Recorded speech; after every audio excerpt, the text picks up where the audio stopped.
Eleanor Crawford, a 70-year-old widow who built a beach house with decades of hard work, returns to find her daughter-in-law Megan and extended family occupying and desecrating the home. They plan to legally strip her of ownership by fabricating medical reports and forged documents. Eleanor discovers the scheme, secures evidence, hires a lawyer, and stages a public legal comeback. The family is evicted, pleads guilty to fraud, and Eleanor reclaims her house, but loses her son's trust forever. The story ends with her restored dignity, but fractured family. The salt wind should have been the first welcome. The house inhaled the sea and exhaled sunlight, a low, steady breath that had measured Eleanor Crawford's life for 2 decades. She slowed at the gate out of habit, hand on the iron as if greeting an old friend. Today the geraniums looked lopsided, towels draped over wicker like careless flags. She paused because the music felt wrong, the low boom that eats conversation, not the hush of waves. Keys in her palm, clothes smelling faintly of the bus, she climbed the steps and found a noisy ocean of strangers on her terrace. Children darted in and out of the doorway, a folding chair sagged under a sleeping toddler. Her embroidered apron, the one she'd hung on that peg for years, hung on a stranger's shoulder. A woman in neon nail polish, cups clinking, laughed as if she owned every board and shingle. Megan. Her name left her like a question mark. The laughter stopped only enough to let a single, sharp smile form on the daughter-in-law's face. Megan stood in the doorway like a crust of surf, confident, chillingly practical. She wore Eleanor's morning robe, cuffed and casual, as if the house had already come with an attitude. "Megan, this is my house," Eleanor said, and the sentence should have been small, a simple fact. Instead it felt ancient and enormous in her mouth. Megan tilted her head, as if deciding whether to humor a stray animal. "Robert said we could use it," she answered. That was a small sentence loaded with the kind of betrayal that doesn't announce itself with fanfare. It is a quiet theft, a signature, a nod, consent offered while trust was asleep. Around them, plates scraped, a frisbee smashed into a geranium pot, the smell of burnt oil lifting like smoke from a ruined altar. Eleanor saw the china cabinet ajar and imagined her mother's pearls on a stranger's shelf. The shock was a cold hand across her chest. She had built this house by counting pennies and stitches, each tile a ledger entry between hunger and hope. To watch hands she did not know use her spoons felt like watching someone unpick the seams of her life. She did not scream. Her voice stayed small enough to be heard, but heavy enough to land. "You can't stay," she said. She could have said more. The legal technicalities, the mortgage receipts, the stamps and signatures at the county office, but legalities are paper. Humiliation is now. Megan's smile sharpened. "What are you going to do about it, then?" she asked.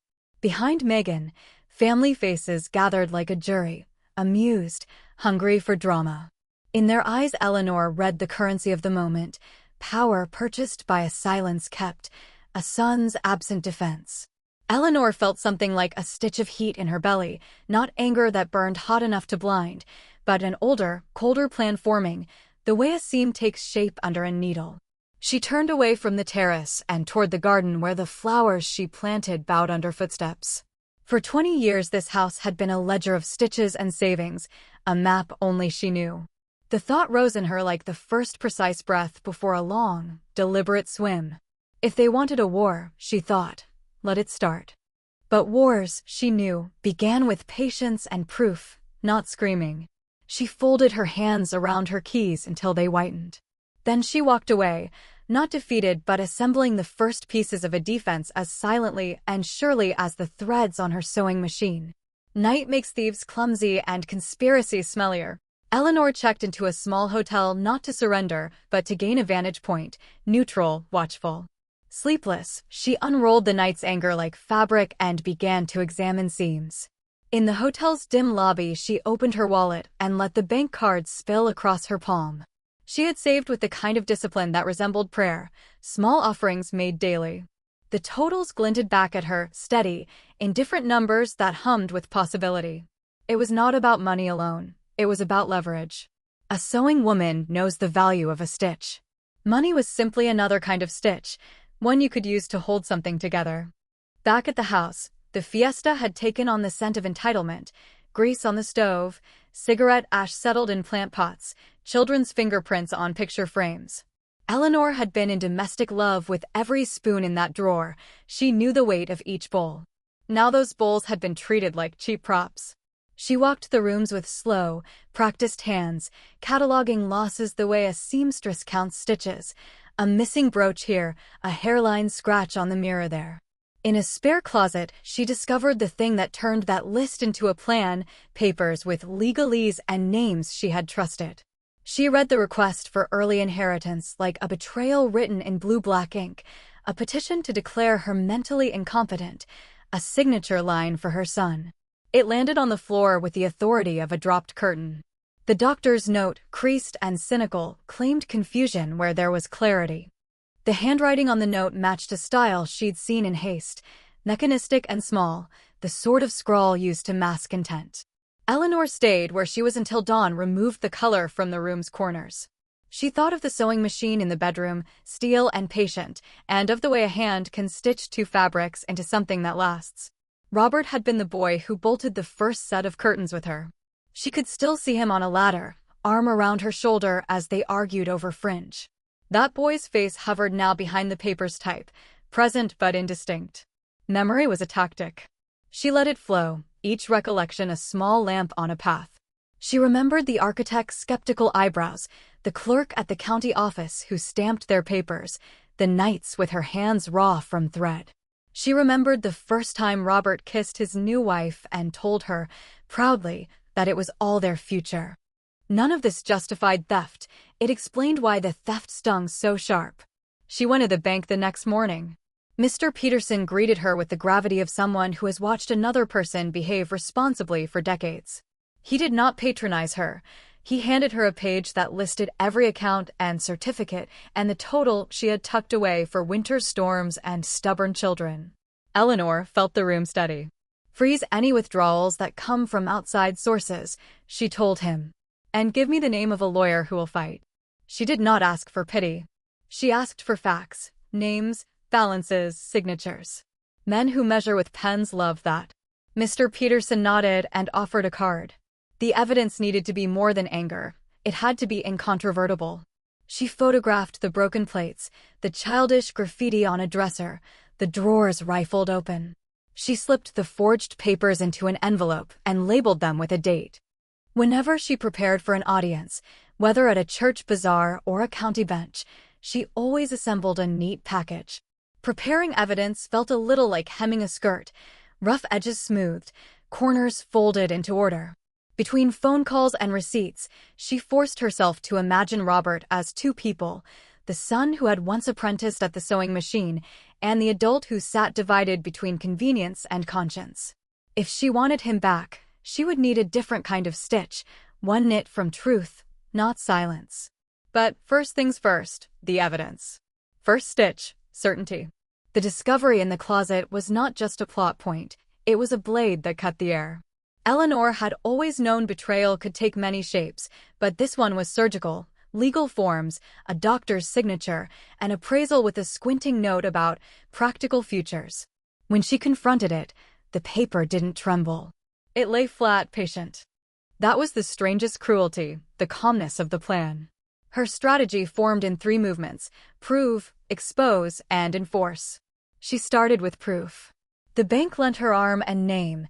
Mr. Peterson called a lawyer who spoke in the plain English of those familiar with family law's cruel peculiarities. Thomas Gallagher leaned forward when she described the forged report. Federal crime, he said.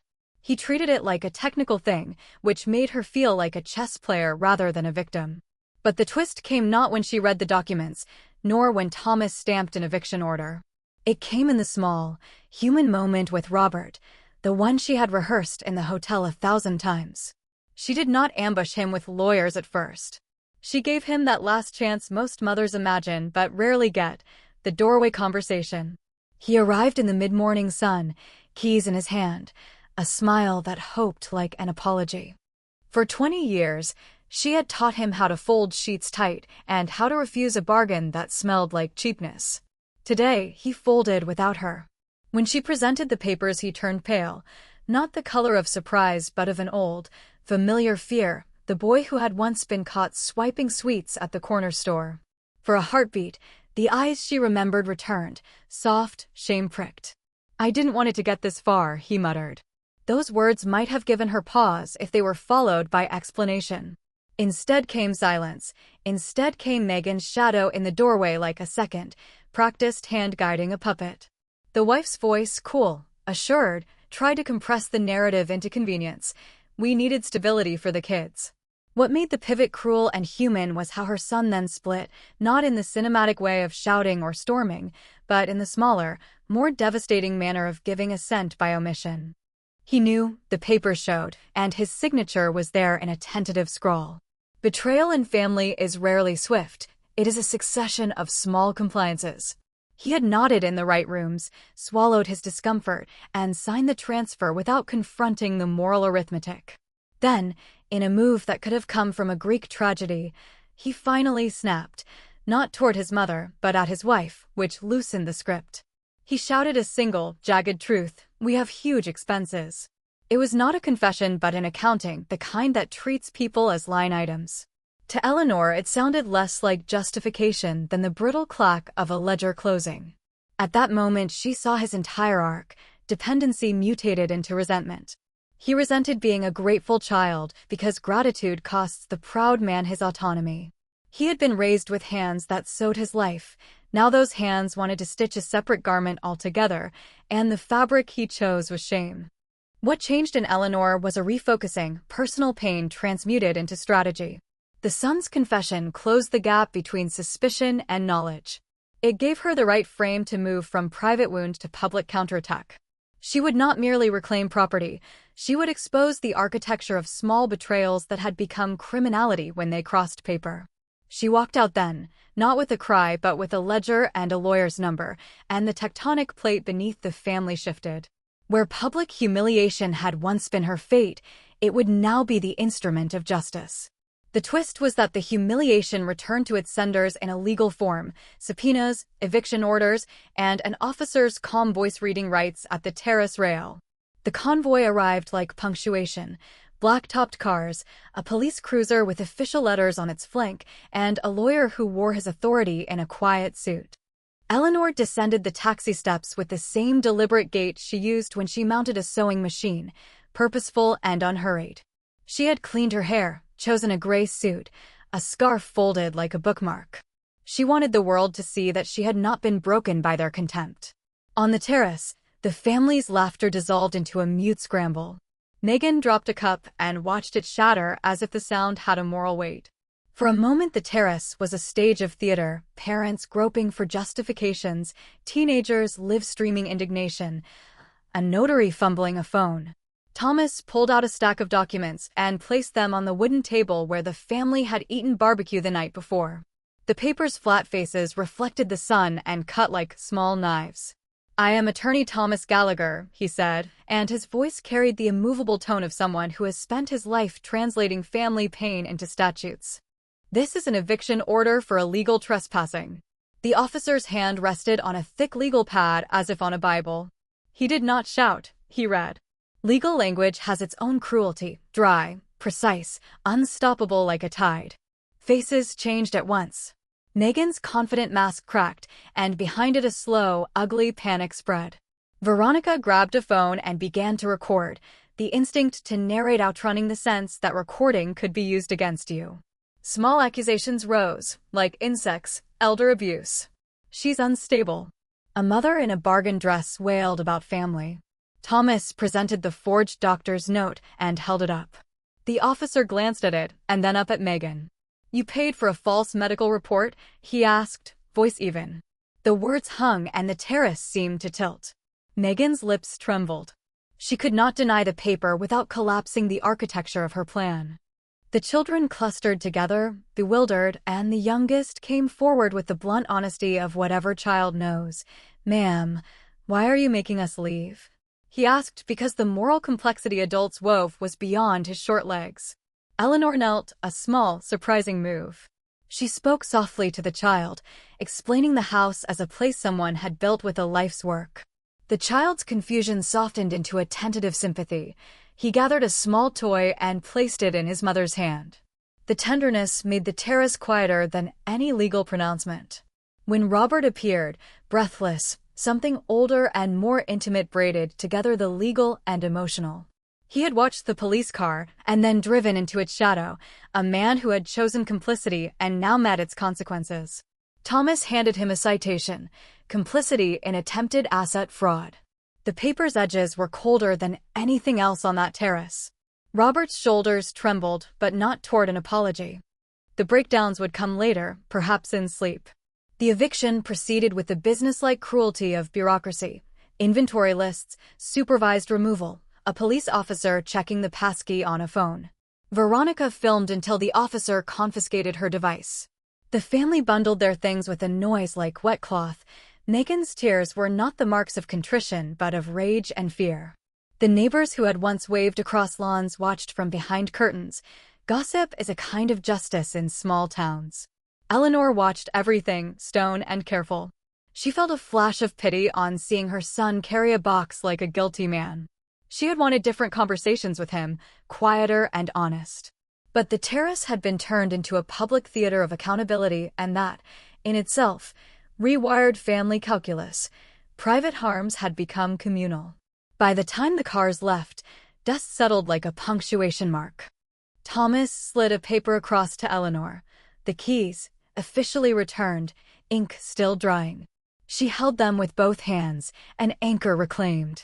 It was vindication in a bureaucratic style, legal paperwork that said she was right when she had only known it in the ache of her chest. The victory tasted like iron and medicine, necessary, antiseptic, not sweet. The family's departure left a silence that the sea could not fill. The terrace that had been noisy with entitlement felt like a stage cleaned of props. Eleanor walked through the rooms, touching things in a ritual of reassignment, a spoon here, a curtain there, returning ownership to the gentle commerce of memory. What followed was not fireworks, but paperwork, police reports, press statements, and a public attorney who promised consequences. The criminal charges would come later. For now, the house stood where it always had, and Eleanor had the keys in her palm. The line between vindication and loneliness had always been thin. This day had delivered both. The bench was a long, sterile thing that smelled faintly of coffee and disinfectant. Eleanor sat with her hands folded in her lap, fingers that once threaded needles now steady as oars. The prosecutor's voice rose and fell like the sea she could see beyond the courthouse windows. The charges were enumerated: falsification, attempted asset fraud, conspiracy. Each syllable landed on the small world between mother and son until the family's facade seemed paper-thin. News vans had arrived, not in the way of a tabloid hunt, but because human betrayal makes tidy copy. A neighbor's live feed looped footage of the eviction, the terrace like a scraped wound, comments rolling under it, the internet's chorus of righteous fury and small cruelty. Eleanor resisted gloating. Victory, she had learned, doesn't heal every ache. In court, she watched Megan's face as if marking its lines for future stitching. The woman's contrition had no bedrock, it was mostly survival instinct.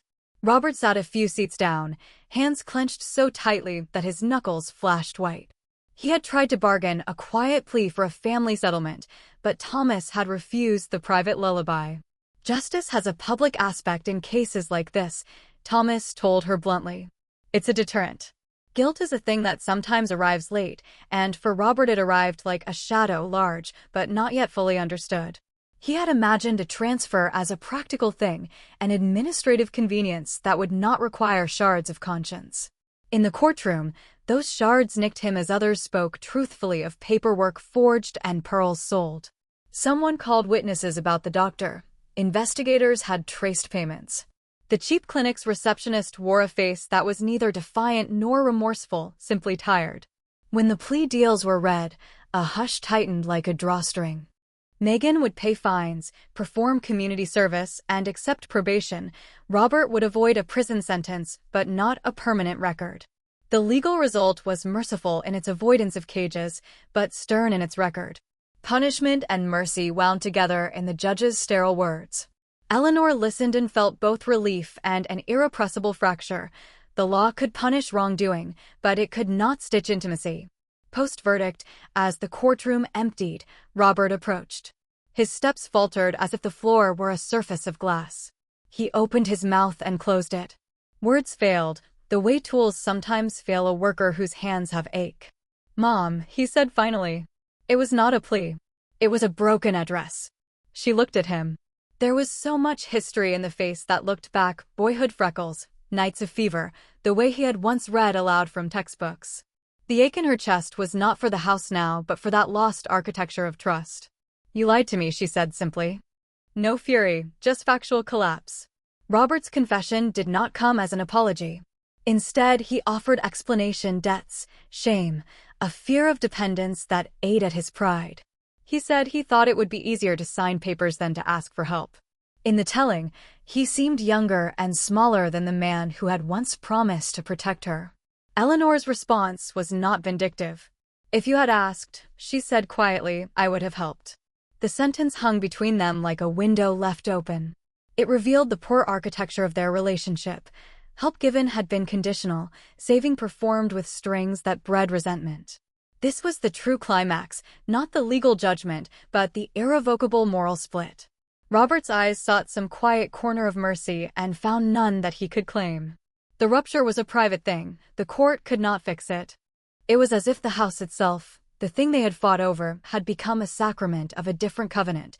The memory of the labor, not the ledger of ownership, held the sanctity. Eleanor watched him go, lips pressed like seams. The loss of a son is not always a thunderous collapse. Often it is a skillful unthreading, a slow unpicking over time. Justice had come. So had solitude. That night, she sat on her terrace and listened to the sea. It made no promises. Neither did she. Weeks peeled like old wallpaper. The house smelled of lemon and new polish. Eleanor had hired cleaners and a part-time housekeeper, not because she needed help but because the buffers of modern life had become necessary armor. She changed locks and installed cameras with the same pragmatic rigor she once used to reinforce a cuff or mend a hem. Safety, she decided, had as much to do with intention as with chain and bolt. Letters arrived in neat envelopes, notices that the doctor's license had been suspended, small newspaper blurbs about the plea agreement, a neighbor's half-apologetic note about having watched too long. Veronica's social feed went quiet for a while, the kind of silence that follows when performance fizzles and real consequences begin. People sometimes expect redemption to be a swift arc, but life, like thread, tangles and unravels slowly. A letter from Robert came months later. He had not called. He wrote with a hand that wanted reconciliation, but feared its own signature. The kids asked after their grandmother, he said. He and Megan had learned hard lessons. He hoped, in time, for a family again. Eleanor set the letter on the mantel, a small, folded thing that smelled faintly of cologne and regret. She did not answer. She considered the letter and the man who had written it, the two separated like two halves of a seam that had never been perfectly aligned. She began to do small things for pleasure that were no longer provisional: new curtains sewed with deliberate stitches, a porcelain cup that she drank from at dawn because it reminded her of days when work felt less like survival and more like craft. The pearls returned to their box, cleaned and dull no longer, their surface reflecting the quiet victory of return. She did not crow about the legal outcomes. She knew the law had its limits. What mattered most to her was the private tally, dignity retrieved, autonomy secured. At night she sat and traced the grain of the table she had bought with sewn savings. Her hands had created and held, they were still capable of both. There is a peculiar power in rediscovering one's agency after being publicly humiliated. Eleanor felt it like warmth pooling slowly in a winter cup. The court had returned her property, but she had also reclaimed a version of herself that thought itself gentle but proved itself resolute. Now the house functioned on new terms: cameras where there once had been trust, locks where there were once open doors, a will rewritten to favor charitable hands rather than the son who had chosen pride over respect. Some would find that ruthless, others practical.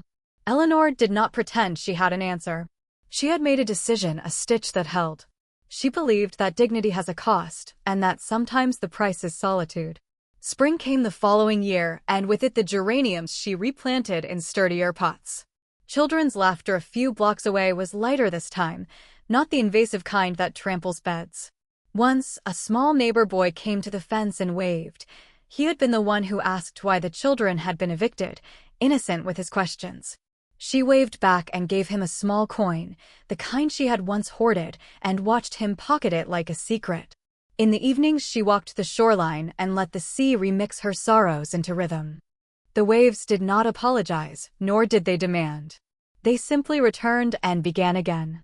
Eleanor had lost a son in the way that matters most, not in death, but in the refusal to meet eyes and admit fault.